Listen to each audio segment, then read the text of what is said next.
Victor Fleury, j'écris des livres qui ont été classés dans le steampunk. Alors moi j'aime bien dire Voltapunk, mais d'accord, allez, va pour le steampunk.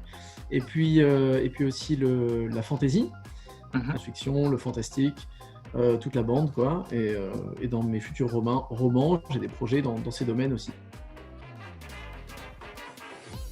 Lyon, c'est le centre du monde, bien sûr, hein.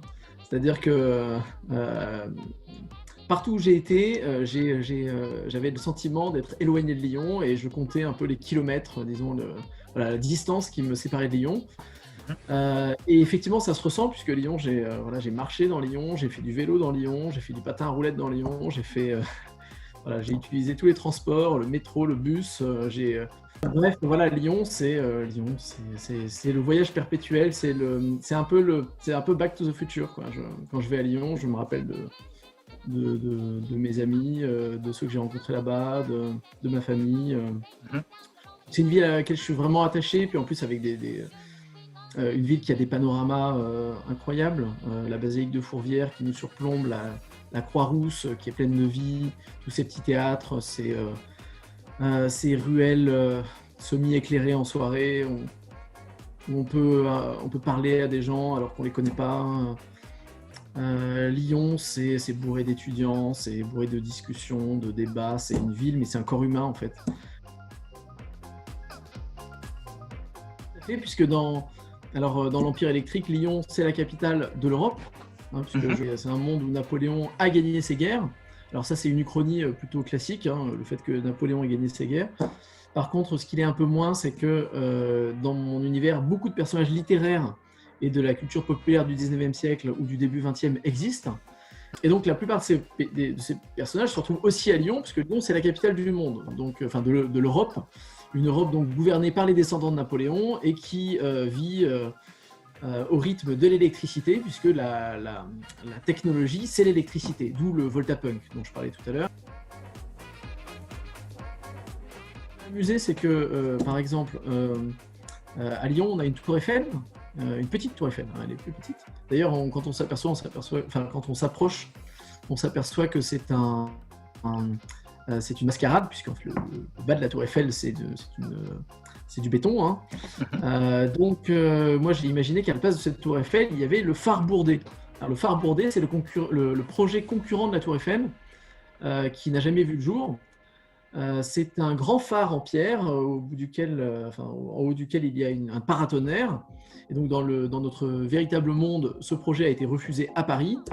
La tour Eiffel a été construite à la place. Bon, d'ailleurs, finalement, Eiffel est plus ou moins le favori depuis le début, donc ce projet avait très très peu de chances d'aboutir. En réalité, dans ce monde de l'Empire électrique, c'est ce projet qui a été construit, puisque grâce à son paratonnerre, il attire l'énergie des éclairs. Et en plus, le phare Bourdet, eh bien, c'est le siège des scientifiques de l'Empire. La Mésopotamie, c'est une civilisation qu'on ne connaît pas trop, puisque l'Égypte antique attire beaucoup plus les projecteurs. Ce qu'il y a de fascinant avec la Mésopotamie, c'est, je pense, son organisation sociale. Avec souvent les rois, c'est des prêtres, donc ils sont vraiment en haut de l'échelle. Ils sont sacrés, ils sont descendants des dieux, ils sont de la famille royale, hein, et toute la société est organisée selon une hiérarchie religieuse. Donc si vous êtes en bas de l'échelle, vous êtes un esclave ou une esclave, et c'est votre destin. Les dieux en ont décidé ainsi, et la progression est presque impossible, hein. Vous êtes coincé à votre caste, hein, en quelque sorte. Ce qui est impressionnant aussi avec les Mésopotamies, c'est qu'en fait on a atteint un tel degré de civilisation, mais en ayant des cités-États qui s'affrontent les unes les autres. Et donc ça, c'est incroyable, quoi. Ça donne envie de construire des histoires là-dedans. Et puis en plus, tu as tout l'aspect mythologique, notamment avec Gilgamesh, hein, c'est le plus célèbre. Mais n'empêche, l'épopée de Gilgamesh, en fait, c'est une véritable épopée métaphysique, hein. Donc le meilleur ami de Gilgamesh meurt, et Gilgamesh n'accepte pas cette mort. Et en fait, il va essayer de se lancer dans une quête pour ramener Enkidu à la vie, en tout cas et si ce n'est pas possible, du moins acquérir l'immortalité pour lui-même, parce que lui non plus n'a pas envie de mourir. Et à travers le voyage de Gilgamesh, on a toute l'humanité qui est résumée. Cette quête de puissance, cette quête de puissance vaine, hein, cette relation à l'autre qui finalement est supérieure, hein, à la quête de puissance, puisque Gilgamesh préfère être ami avec Enkidu plutôt que d'être le maître absolu.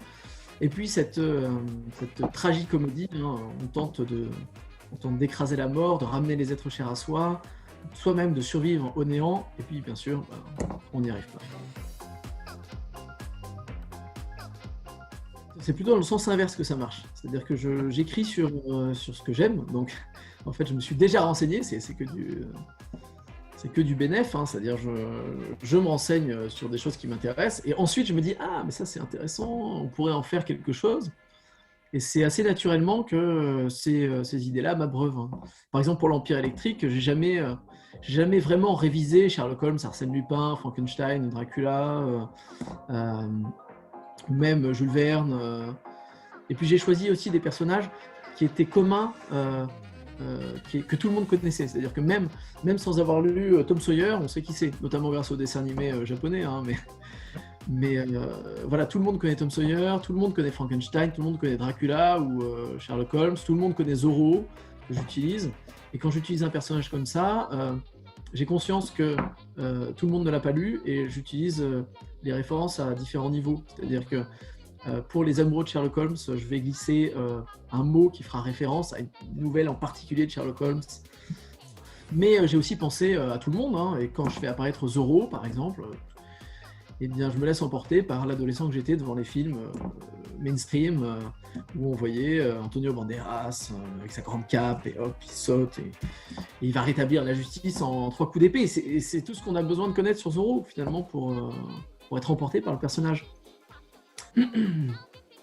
Et puis, pour ce qui est de la prêtresse esclave, les références à la mythologie grecque, la mythologie et les autres mythologies sont nombreuses. Et même sans les connaître, je pense qu'on est appelé aussi par ces histoires universelles. Les dieux de la mythologie sont jaloux, ils surveillent les hommes, ils veulent les contrôler, et puis en même temps, des fois, ils s'en fichent un peu, ou alors ils tombent amoureux des humains. C'est la même chose dans mon univers. Et donc, même sans connaître la mythologie sur le bout des doigts, on peut ressentir cette même atmosphère que tous les amateurs d'histoire aiment, je pense, puisque la mythologie, c'est la source des histoires.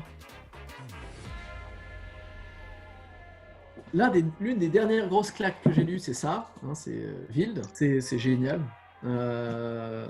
C'est de la fantaisie. C'est de la fantaisie qui assume l'héritage de gens comme Terry Pratchett. En fait, c'est de la fantaisie humoristique, mais pas seulement.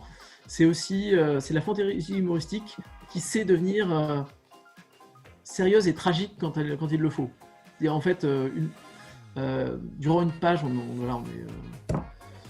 on est plié en deux parce que l'auteur débite des bêtises à la minute, quoi. Et puis la page d'après, on pleure parce qu'il se passe un truc horrible. Voilà. Et donc c'est génial. Voilà, c'est de Nicolas Haynes. Alors ça, j'ai lu il y a un petit moment, mais c'était quand même une grosse baffe. C'est Terminus de Tom Sweterlich. Voilà, je ne le répéterai pas. C'est extrêmement bien en science-fiction. Je ne crois pas avoir lu quelque chose d'aussi génial depuis des années.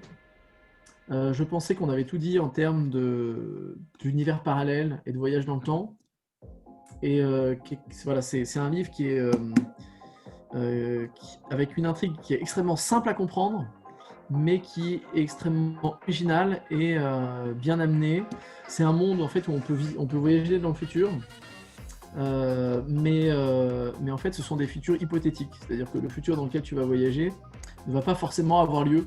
Donc le gouvernement américain envoie des agents dans le futur pour disons, trouver la bonne voie et éviter les futurs indésirables qui pourraient advenir. Comme ça, on sait à l'avance quelque chose, c'est génial.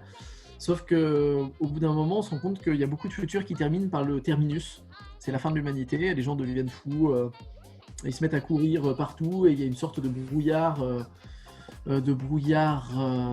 minéral qui semble, voilà, qui recouvre la planète, quelque chose d'horrible. Et apparemment, ça aurait peut-être un rapport avec le voyage dans le temps. Donc, à force de faire des bêtises, on finit par en payer les conséquences. C'est extrêmement bien. Tous ceux qui aiment ces thématiques devraient l'avoir lu. Pardon, ouais. Ça fait un petit moment que je l'ai lu, pareil. Hein. Mais comment dire,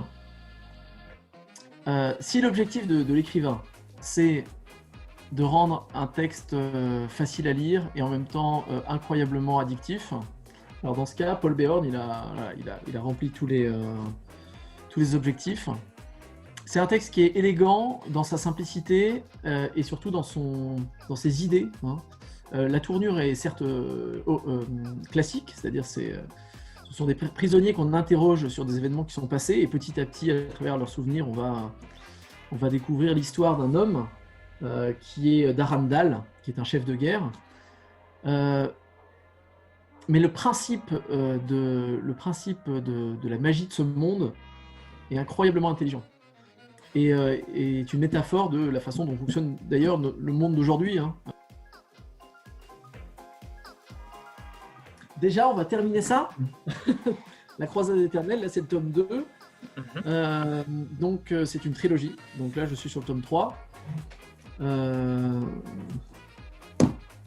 C'est une histoire qui est... Je te parlais tout à l'heure de Gilgamesh.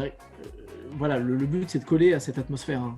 Cette atmosphère où tu as un personnage qui va porter toutes les problématiques de l'humain en tant qu'être fini qui essaye de faire des choses impossibles et qui va peut-être y arriver ou non d'ailleurs. Hein. Mais l'objectif de Nisaba, c'est d'être heureuse, et à la fin du 3e tome, on saura si elle y arrive et si elle obtient ce qu'elle a toujours désiré. Voilà. Donc ça, là, je suis dessus en ce moment. Et puis à côté, alors plutôt cet été, j'ai écrit le 3e tome de... le 3e tome. Non. Le spin-off, un nouveau spin-off dans le monde de l'Empire électrique. Puisque tu le sais déjà, l'Empire électrique, c'était le premier livre dans ce monde en 2017. C'était une série de novellas, hein. C'est plutôt des novellas parce que c'est des textes qui font plus 100 pages que 10 pages, hein, qui tournaient chacune autour d'un personnage important, Sherlock Holmes, Jack l'Éventreur, Arsène Lupin, le Capitaine Nemo, Frankenstein, Zorro, Gavroche, et je dois en oublier, mais c'est très bien. Et dans un univers donc électrique, où l'électricité est la technologie dominante et où les Bonaparte dominent le monde. Puis 2 ans plus tard était sorti L'Homme électrique, donc, qui était un roman spin-off dans cet univers, où cette fois j'utilisais un personnage original, le valet, qui était une sorte d'espion robotique, et avec quantité d'autres personnages. Enfin, l'intrigue est assez complexe, donc je ne vais pas m'étendre ici. Simplement, si vous aimez les intrigues tordues, lisez-le. Voilà. Et donc, dans le même univers, j'ai écrit, en collaboration avec un ami, un 3e livre qui est lui aussi indépendant, c'est-à-dire que vous pouvez le lire sans avoir lu L'Empire électrique et L'Homme électrique. Je ne vais pas trop en dire, c'est dans le même univers, mais c'est sur un autre continent. D'accord. Le décor est complètement autre. Alors bien sûr, il y a des références aux 2 autres livres sans que ça ne gêne le scénario, hein. Mais c'est quelque chose d'entièrement nouveau. Disons, on va découvrir des paysages qu'on n'a pas l'habitude de découvrir, des cultures qu'on n'a pas l'habitude de découvrir, mais à la mode Voltapunk. C'est pas un conseil très original, mais c'est, je pense, le seul qui fonctionne. C'est-à-dire, en fait, il faut travailler comme une brute tout le temps. Il faut se dégager énormément de temps, travailler, corriger. Quand on a un premier jet du texte, eh ben, il faut toujours considérer qu'il n'est pas achevé. Et surtout, je pense qu'il ne faut pas commencer à le soumettre à d'autres personnes tant que nous-mêmes, on n'est pas pleinement satisfait. En fait, il faut être satisfait à 100% d'un texte, n'avoir aucun doute sur le texte. Dans l'idée, il va falloir vraiment faire énormément de versions du livre. D'abord, plusieurs versions qui vous conviendront, et puis ensuite des versions qui conviendront au lecteur à qui vous l'avez confié. Et arrivé à ce stade, quand vous vous êtes fait critiquer, je ne sais pas, par 5 personnes de votre entourage de façon impitoyable, hein, ne le confiez pas à votre grand-mère qui trouvera tout génial. Hein, il faut vraiment le confier à des gens en fait, dont vous aimez les goûts, tout simplement. Il faut que vous soyez en adéquation avec leur goût. Et arrivé à ce stade, là, vous pouvez commencer à le faire lire à un éditeur. Pas avant, parce qu'en fait, l'éditeur, il a très peu de temps. Donc, il va vous lire une fois, mais pas deux.